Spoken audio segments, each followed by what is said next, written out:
Snicket. Hi friends, it's your boy Cranberry Enthusiast, and I just recently finished a series of unfortunate events, the entire book series. I started mid-November last year, if I remember right, and it is late March now, so I feel like I read the entire series fairly quickly, given that there's 13 books. Yeah, I just finished book 13, The End, and I'm going to be talking about it in this video and things, and so obviously there are going to be notable spoilers discussed in the video. If you do not want spoilers, then please do not watch this video until you yourself have read these books or seen the Netflix series, whatever. Anyway, spoiler warning, and yeah. Also, before we get too much further into the video, here is a little, like, video meme thing of, like, me finishing a series of unfortunate events. So yeah, actually, this is live footage of what happened when I finished a series of unfortunate events. So take a look at this. The end. Wait a minute. It's over? Yep.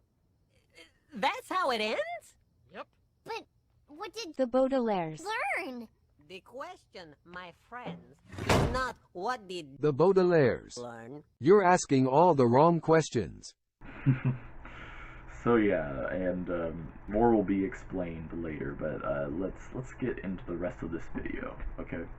So, you probably have seen the previous two videos that I did as I was reading.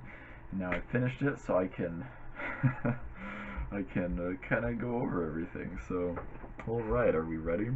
All right. So, kind of. So first of all, I want to talk a little bit about the end itself, meaning the book, the end, book 13. And then I kind of want to go over all the different theories that I was talking about before, confirm some, just confirm others, and discuss other things that the end brought up as well. And so, so first of all, I really like the end as a book. That caveat being that you can still really like something even if it drives you insane. And so, but yeah, I, for one, did not expect there to be so many new characters introduced and a fairly, like, new type of plot. And I also really liked, I don't know, just the imagery of having this island where everything eventually ends up, and then there's this whole area with an apple tree and, like, all sorts of stuff providing knowledge, which, kind of getting ahead of myself, but the image of a snake giving an apple to the Baudelaires to save their lives is such, like, a very wild image. And then, of course, in a tree that is surrounded by knowledge of everything, you almost have, like, biblical imagery, but, like, the opposite of the Genesis story. It's kind of very, very wild, and I must say I'm still processing that. So anyway, so all that to say, I love book 13. I think I'm going to buy it at some point. I want to buy all the books. Also, shout out my friend who loaned me the print hardcover print editions of the books that he has, which he may well be the only person watching this. So yeah, you know who you are. So but anyway, yeah, I do think I want to let my mind settle a little bit, but I think I'm eventually going to be looking to purchase my own copy of the series at some point, when things allow, when space allows. I'm in the midst of trying to organize all my stuff, and anyway, enough about me. Let's get back to a series of unfortunate events. So I think I'm just going to go through all the things that I kind of talked about even from the beginning, if it's applicable, and they weren't like resolved in the last video. So I do want to say I thought it was cool. Well, okay, and I should bring this up beforehand too, which, as hopefully you already know, there technically are 14 books in the series, because at the very end of the end, there is a whole very short section of text that's introduced as Book 14, titled Chapter 14. And so it's like it functions as the 14th chapter of the end, but also the 14th book itself. It's kind of really interesting, which symbolism there seems to be like 13 is an unlucky number, and so this is like the Baudelaires are actually moving in a more fortunate direction, so to speak, after the end of all these unfortunate events. So anyway, but it was, if I remember correctly, if I understood right, the chapter 14 is set about a year after the end of chapter 13. So it's like Sunny's is actually speaking basically entirely coherent sentences. So my guess that Sunny would say a full coherent sentence by the end of the series, it's like, yeah. Again, that's a very like almost obvious thing that was confirmed, and so it wasn't a very wonderful guess on my part, I should say, or like, you know, wild guess or anything. But anyway, I also guessed that each book would have 13 chapters each, but no. With the end, I did not expect. Well, and I love how I figured that out early, that there must be another chapter, because in the end, you're not too far into it, if I remember right, Snicket references that there are 170 chapters, and 13 times 13 is 169, so it would be 100. So 13 books of 13 chapters each, plus 1. And naturally, yeah. So anyway, so that actually turned out to not be true, even though it was, I mean, you could still say it's overall true to an extent. But anyway, I am glad for the extra chapter, though, because, man, I'm just glad for any more information I can get, because very much there's a lot of questions that are not resolved in the end. But fortunately, there's other Lemony Snicket books, which I am like dying to be reading very soon. And who knows? I may continue this video series as I like read the other Lemony Snicket books. And anyway, comment down below if you want to see more me rambling in this kind of like live stream style way about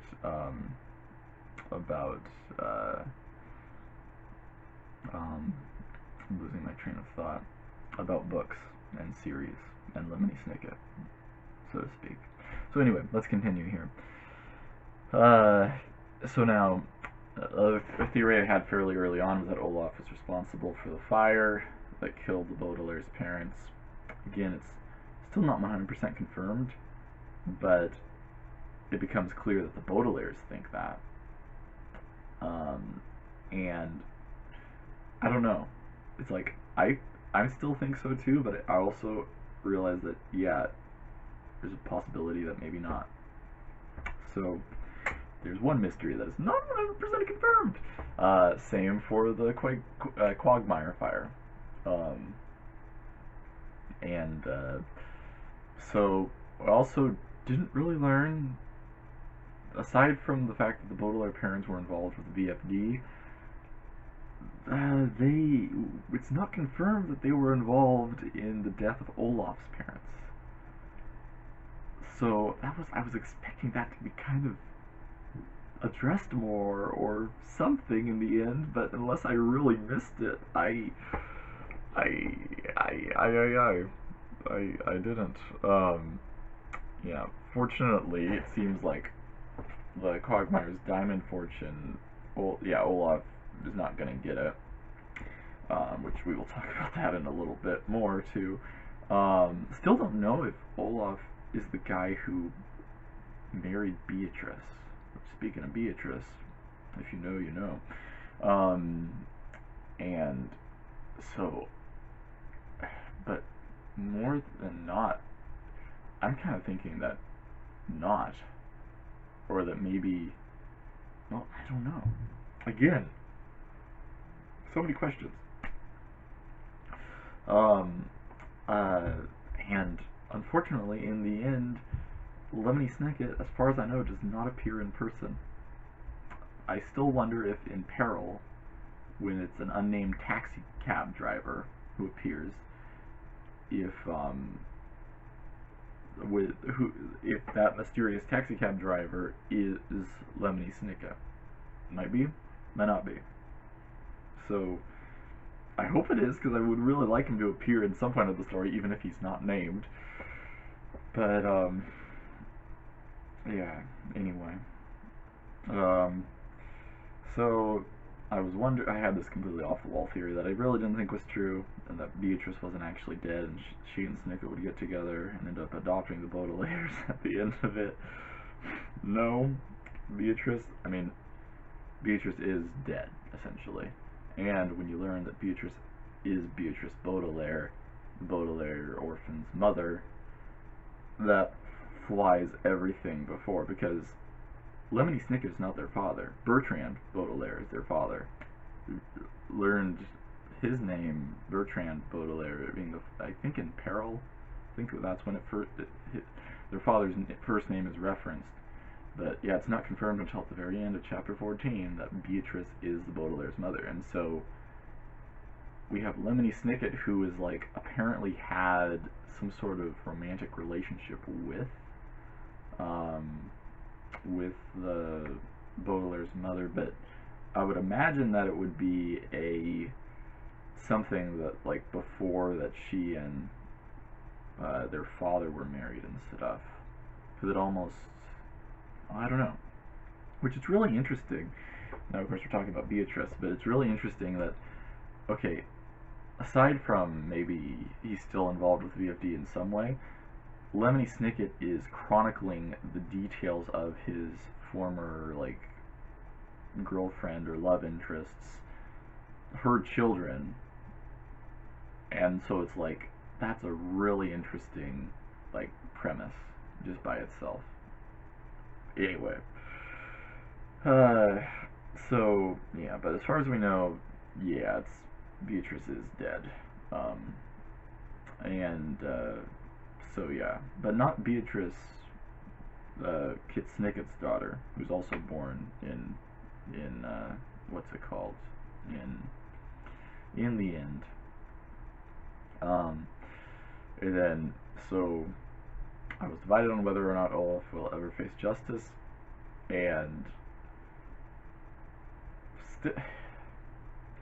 he dies in the end on an island. He kind of bleeds to death from the harpoon gun, and it's also because of Olaf's actions that, or seemingly, that maybe she was going to die anyway, but that Kit Snicket dies.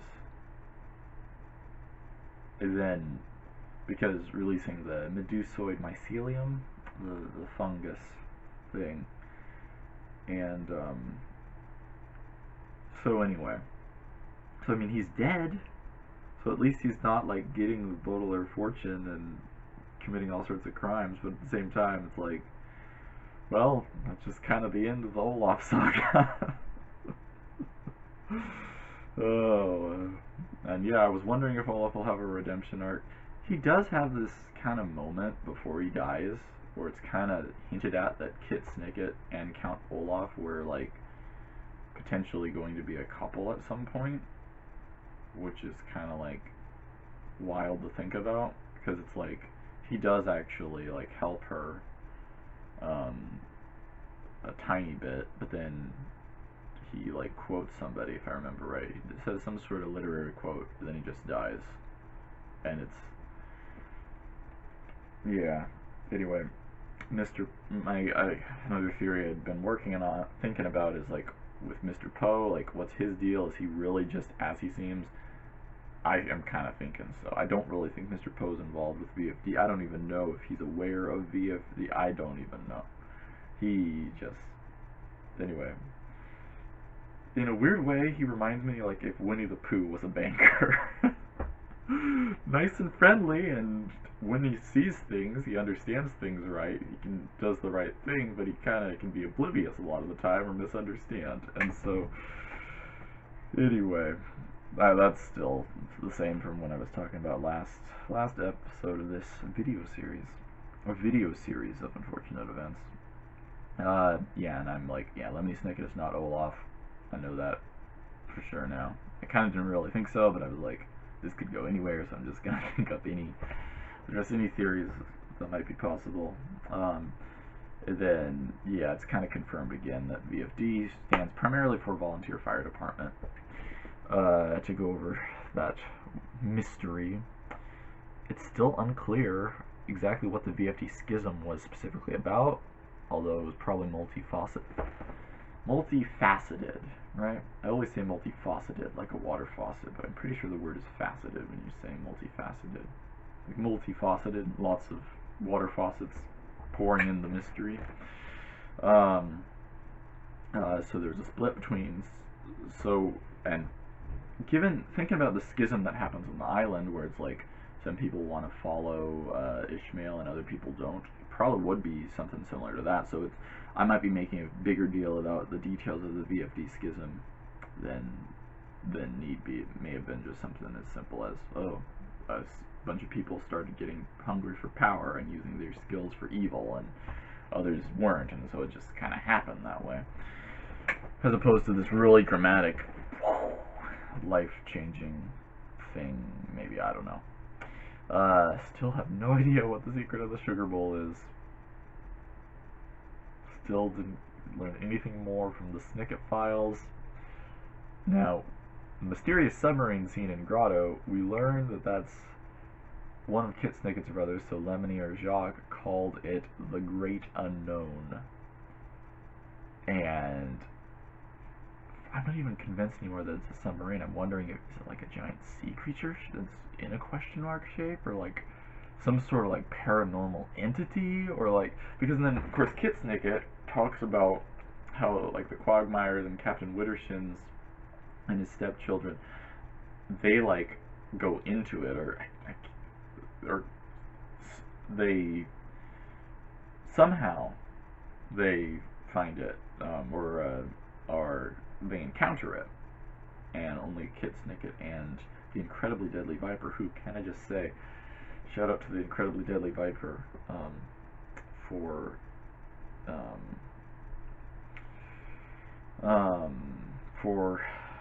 helping me like actually have a character who's a snake that I actually like in literature.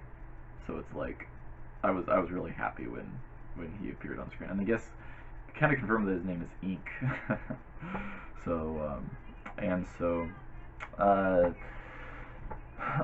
Yeah, and so as far as I know, like the Great Unknown, going back to that, it seems like it's something beyond VFD, or beyond even like human stuff. That's where I'm like, which that makes me think too, where the island, where it's like the motto of the island basically is that everything eventually washes up on its shores. I almost wondered if the island is like a metaphor for death itself, and I was like, wait a minute, is this whole into the thing where it's like everyone has died, and so this is kind of a metaphorical, and so the Great Unknown, like, is that a metaphor for death too, or like what's? Anyway, it's pretty wild. And again, Genesis imagery, there being the apple tree and the snake and knowledge and good and evil, and like, but then like the snake saves the Baudelaire's lives. Anyway, we don't really learn who, if anyone, survived the fire at the Hotel de Knowingment. So yet another mystery that remains unknown. And yeah, so now to get into specific guesses I had for the end itself. My first guess I had was that most every major mystery would be resolved by the end of the book. And some were, a few were, many were not, and we're left with even more questions. So yeah, that wasn't entirely accurate. I was thinking that the Quagmires would appear again reunited. We kind of learn through things people say that they have been reunited, but they don't actually appear again on screen. Which I was like, what? And then same for Hector, Fiona, the Candid Man, Captain Wittershins. Kit Snicket, though, does appear. I forgot to mention in the previous video that I was hoping that the Incredibly Deadly Viper would appear in the end, and of course it does. So that's true too, but yeah. I also don't know why it didn't occur to me that like Kit Snicket would give birth. Like that could have been something I would have just could have guessed, I feel like, and it happens. So anyway, I was thinking that the mysterious submarine would be revealed. We at least know that it's referred to by either Jacques or Lemony Snicket as the Great Unknown. Aside from that, no. And I was kind of right in that there would not be the best ending that I can imagine for it. But I would say, I mean, it has a definite end, so to speak, to an extent. Although, well, we'll get to that in a moment. But so the Count Olaf saga, so to speak, does come to an end, like I was thinking it would. My first three guesses that he'd be either arrested, end up stealing the fortune, or be redeemed. None of them are exactly true. Again, I talked about how it we see the more human side of Olaf a little bit more, I would say, in this book, but yeah, he dies. Which I think I mentioned that as a possibility in the last time. I didn't entirely think that I would be 100% right there, but I mean, I guess it kind of makes sense, and at least the saga is over, if nothing else.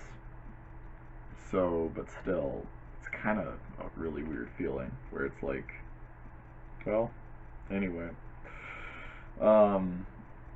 I mentioned last video that I really hoped that it wouldn't end with the Baudelaires just floating away into the sunset and never learning what became of them after that. Excuse me, but I couldn't say that that won't happen, and it kind of is what happened. Even though things are different, and they have Beatrice, Kit Snicket's daughter, and they're older, and Lemony Snicket is like, yeah, they maybe died, but I kind of don't really think so, because people fake their deaths a lot, and so yeah, so it's kind of a mystery of what happened to them afterward, but at least we know, or it's not confirmed that they've died, so to speak, and whatnot.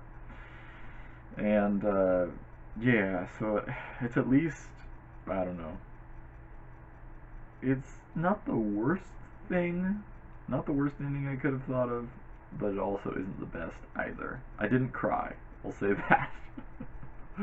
But then my final guess for the end was that Lemony Snicket would appear on screen, which I kind of referenced that. Not really, at least not that I noticed. Again, I wondered if he was the mysterious taxicab driver in peril. But aside from that, yep, not really. And so, yeah, so of course,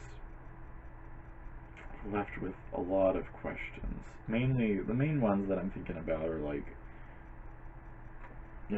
what is the Great Unknown? What is that story thing? And obviously what happens to the Baudelaires? I don't even know if they're ever going to be really, if you can figure anything out about that. How did Count Olaf's parents die?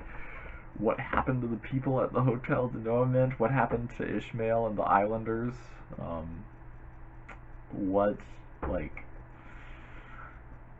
Oh, so many mysteries, so many questions, and they're probably all the wrong questions, which, admittedly, is the title of another shorter book series by Lemony Snicket that is in the same universe that probably will be the next thing that I read in terms of reading Lemony Snicket. And so, yeah, I may make another video if I learn some more revelations or whatnot, but aside from that, that's about it so far. So yeah, thank you all so much for watching, and yeah, oh boy, I'm gonna be thinking about this all month.